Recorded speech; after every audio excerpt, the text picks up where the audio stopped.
আজ থেকেই Canada, Mexico, চীনের বিরুদ্ধে ট্রাম্প প্রশাসনের অতিরিক্ত শুল্ক আরোপের ঘোষণা কার্যকর হচ্ছে। শনিবার এমন তথ্য জানিয়েছে হোয়াইট হাউস। জানায় কানাডা ও মেক্সিকোর ওপর 25% করে এবং চীনের ওপর শতকরা 10% শুল্ক আরোপ করেছেন প্রেসিডেন্ট ট্রাম্প। এদিকে মার্কিন এই সিদ্ধান্তের পাল্টা জবাবের হুঁশিয়ারি দিয়েছে কানাডা।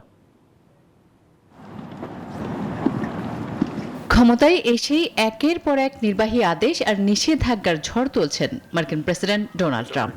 এরই ধারাবাহিকতায় কানাডা ও মেক্সিকোর উপর 25% শুল্ক আরোপের ঘোষণা দেন তিনি, যার জেরে 1 ফেব্রুয়ারি থেকে কানাডা ও মেক্সিকোর পণ্য যুক্তরাষ্ট্র ঢুকলেই 25% শুল্ক দিতে হবে, এমন তথ্য জানিয়েছে হোয়াইট হাউস। অবৈধ অভিবাসী এবং মাদক দ্রব্য চোরাচালান বন্ধে এমন কঠোর সিদ্ধান্ত নিয়েছে ট্রাম্প প্রশাসন। যদিও কানাডার তেলের উপর কিছুটা কম 10% শুল্ক আরোপ করা হয়েছে, যা কার্যকর হবে আগামী 18 ফেব্রুয়ারি থেকে। ডোনাল্ড ট্রাম্পের এমন সিদ্ধান্তে ক্ষুব্ধ কানাডা। দেশটির প্রধানমন্ত্রী জাস্টিন ট্রুডো জানান, তার প্রশাসন পরিস্থিতি মোকাবেলায় যথাযথ পদক্ষেপ কি হতে পারে তা নির্ধারণে কাজ চালিয়ে যাচ্ছে। তবে কানাডা পাল্টা জবাবের প্রস্তুতি নিলেও সে পথে হাঁটছে না মেক্সিকো। এখন এমনই ফুরফুরে মনে থাকবে সবাই। বসুন্ধরা টয়লেট্রিজ, ফুরফুরে মন সারাক্ষণ।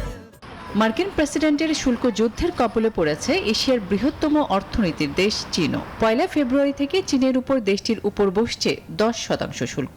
তবে ট্রাম্পের এমন সিদ্ধান্তের এখনো কোনো প্রতিক্রিয়া জানায়নি বেইজিং। এখানেই শেষ নয়, ভবিষ্যতে ইউরোপিয়ান ইউনিয়নের বিরুদ্ধেও অতিরিক্ত শুল্ক আরোপের পরিকল্পনা করছেন প্রেসিডেন্ট ট্রাম্প। তিনি মনে করেন যুক্তরাষ্ট্রের প্রত্যাশা অনুযায়ী আচরণ করছে না ইউরোপীয় ইউনিয়ন। আসমাতুলি, নিউজ 24।